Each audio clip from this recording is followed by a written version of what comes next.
Ucapan Naib Chancellor.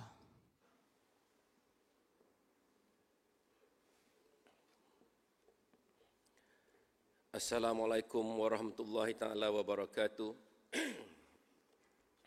Dan salam sahabat ibu kandung suluh budiman.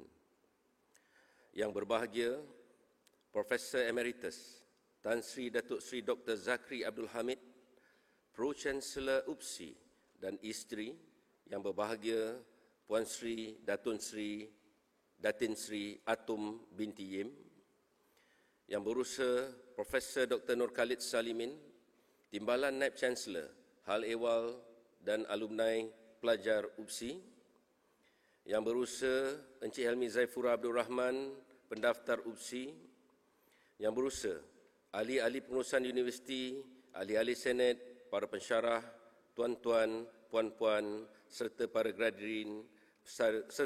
graduan yang dikasihi sekalian.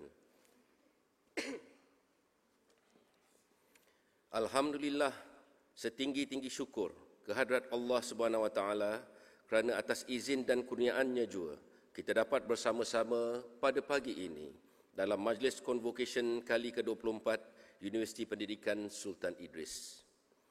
Hari ini kita bakal menyaksikan para ilmuwan muda bergraduasi, menggenggam kejayaan di sisi dengan penuh harapan demi melakar masa hadapan.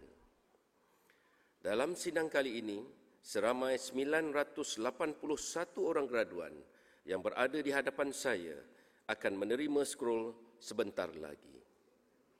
111 orang graduan dianugerahkan ijazah sarjana, 737 orang graduan dianugerahkan ijazah sarjana muda dan 113 orang graduan lagi dianugerahkan diploma. Syabas dan tahniah diucapkan.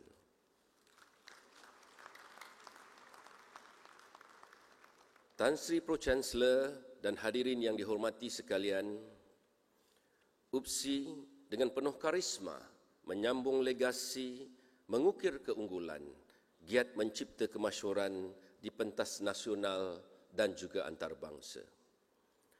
Terkini, ranking dunia telah mengiktiraf UPSI sebagai universiti ke-8 terbaik di Malaysia dan 801 terbaik di dunia.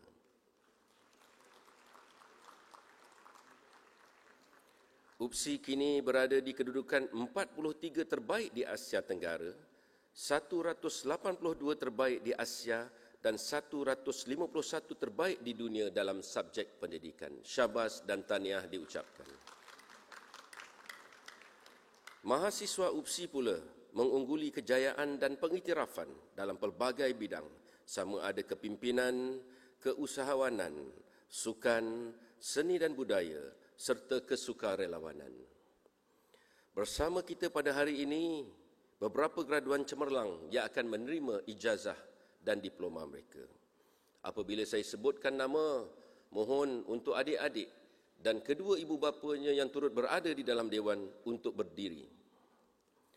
Yap Jia Jin dari Fakulti Muzik dan Seni Persembahan.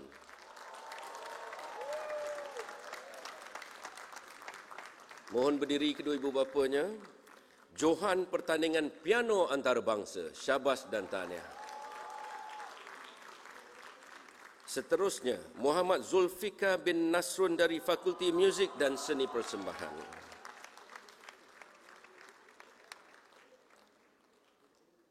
Johan pertandingan nyanyian kebangsaan dan top 12 Voice of Superstar terbitan Astro. Syabas dan tahniah.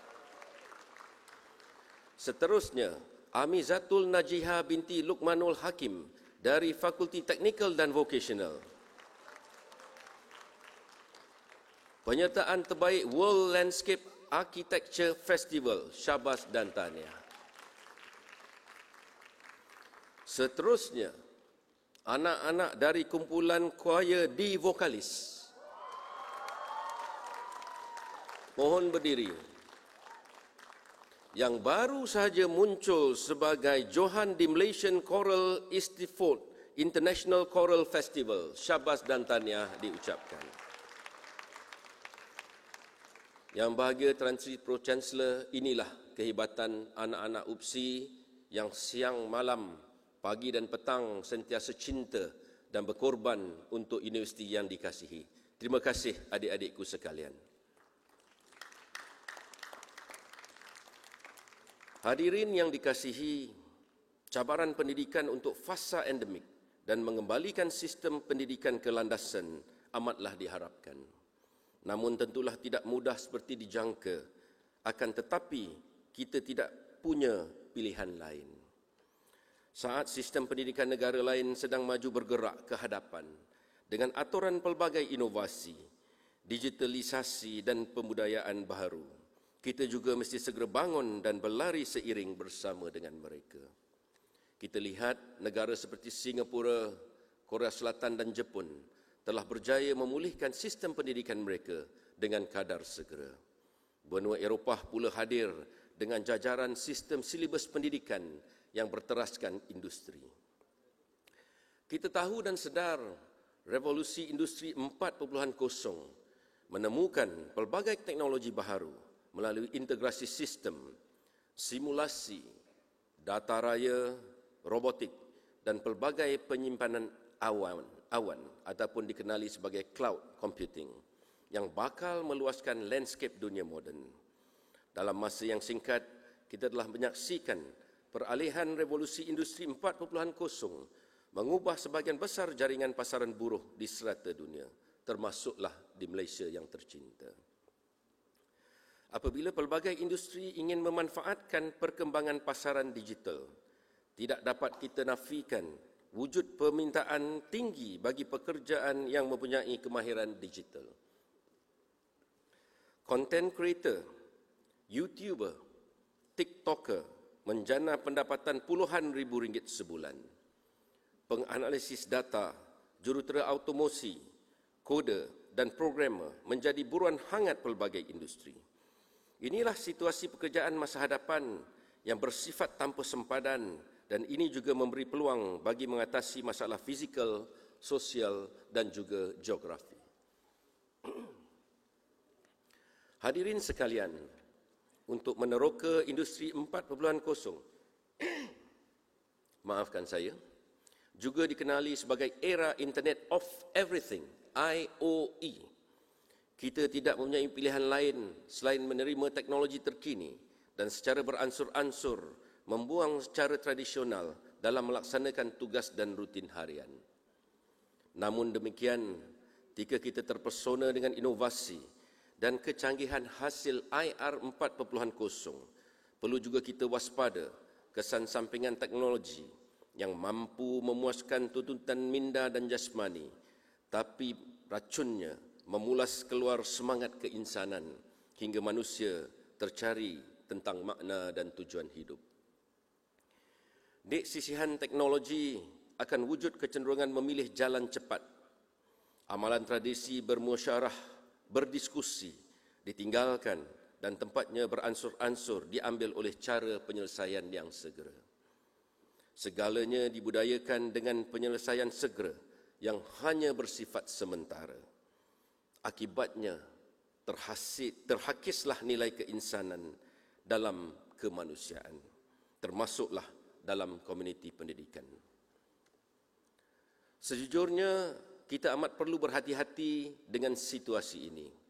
Kerana jika revolusi diterima tanpa kawalan dan juga kemanusiaan, ia boleh membawa kepada keruntuhan nilai, menjulang sikap individualistik dan mengundang ancaman keselamatan.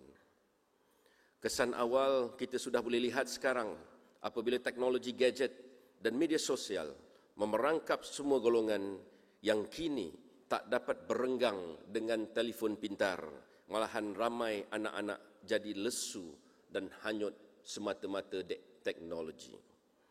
Lantas, dalam menekuni megatrend ini, perlunya diwujudkan proses keseimbangan antara perkembangan teknologi dan nilai keinsanan. Hadirin yang saya hormati, secara pribadi saya berpandangan walaupun kita sedang berlumba-lumba mengejar pembaharuan revolusi ini, elemen keinsanan tidak seharusnya kita ketepikan. Sistem pendidikan tidak akan bermakna jika sekadar berlumba-lumba fokus kepada penyediaan perkhidmatan berasaskan peranti tanpa elemen keinsanan. Adik-adik graduan perlu ingat bahawa kita berurusan dengan insan yang mempunyai hati dan nurani. Justeru, roh dan jiwa kita perlu disertakan dalam sistem penyampaian pendidikan. Apalah pendidikan jika tidak memberikan makna kepada kemanusiaan? Maka ini saya menyeru adik-adik para graduan yang dikasihi, binalah satu sifat yang dominan dan sahsiah yang baik, diberi perasaan dengan kuasa untuk meneroka. Luaskan pandangan dan tingkatkan daya kesedaran, kreativiti, pelbagai kemungkinan dan keupayaan. Bergandinglah dengan tujuan untuk mencari perubahan dan kemajuan.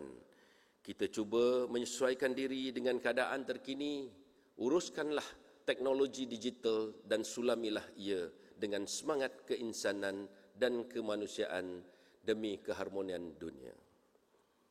Dunia telah berubah dan diserikan oleh kemahuan dan tindakan bersemangat orang-orang yang masyhur. Adik-adik para graduan dikasihi, ambillah giliran kalian pula. Bangunkan intelek dan kaliber kalian. Kurangkan fast pedagogi, sebaliknya amalkanlah slow pedagogi. Kerana slow pedagogi insya-Allah dapat mengajar anak-anak didik kita tentang erti sebenar sebuah pengalaman dan seterusnya memaknakan nilai keinsanan. Para graduan yang saya kasihi, sebelum saya mengakhiri madah bicara, sematkanlah di jiwa. Sesungguhnya kejayaan yang kita raih hari ini adalah berkat jasa dan pengorbanan insan istimewa yang berkorban segalanya demi sebuah amanah dan cinta. Usah dilupa jasa ibu bapa, para guru, pensyarah, rakan taulan yang menjadi tonggak utama tergenggamnya ijazah di tangan kita. Ukirkanlah nama mereka dalam doa kita, semaikan semangat mereka dalam langkah kita. Mudah-mudahan hidup kita sentiasa di bawah lembayung yang Maha Esa. Adik-adikku, sempena hari ini hari teristimewa, dakaplah tubuh insan-insan mulia. Tersenyum puas melihat kalian berjaya. Ucapkanlah terima kasih sebagai tanda kesyukuran yang tak terhingga. Sesungguhnya terbalas sudah pengorbanan wali-wali mulia kita. Sekian wabillahi taufiq wal hidayah. Wassalamualaikum warahmatullahi taala wabarakatuh.